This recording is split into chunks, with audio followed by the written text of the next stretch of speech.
ఈరోజు మనం చెప్పుకునే నీతి కథ నొప్పి తెలిసిందా? రామాపురం పాఠశాలలో రాజు, రఘు చదువుకునేవారు. తరగతిలో అందరితో కలిసిమెలిసి ఉండేవారు. కాని ఈ ఇద్దరిలో రాజుకు ఒక చెడ్డ అలవాటు ఉండేది. తరగతి గదిలో ఎవరు ఏ కొత్త వస్తువు తెచ్చుకున్నా వారికి తెలియకుండా దాన్ని తీసుకునేవాడు.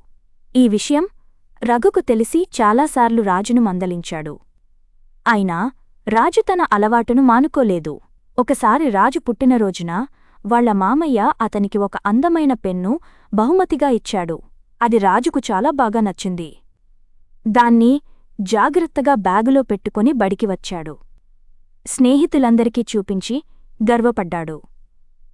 సాయంత్రం ఇంటికి వెళ్లే ముందు ఒకసారి రాజు తన కొత్త పెన్ను కోసం వెతికాడు.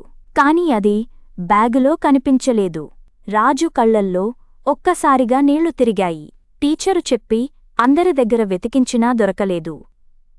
ఇంటికి వెళ్ళాక కూడా రాజు దాని గురించే ఆలోచిస్తూ బాధపడ్డాడు.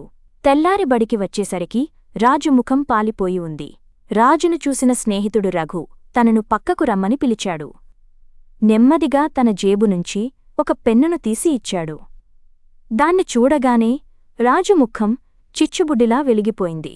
రఘు, ఇది నా పెన్నే, నీకు ఎక్కడ దొరికింది? అన్నాడు. నిన్న నీ బ్యాగులో నుంచి నేనే తీశాను. ఇప్పటికైనా తెలిసిందా రాజూ?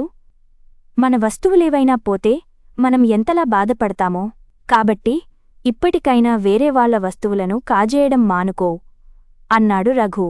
ఇంతకాలం తాను చేసిన తప్పేంటో రాజుకు తెలిసివచ్చింది. అప్పటినుంచి ఇతరుల వస్తువులను దొంగిలించడం మానేశాడు.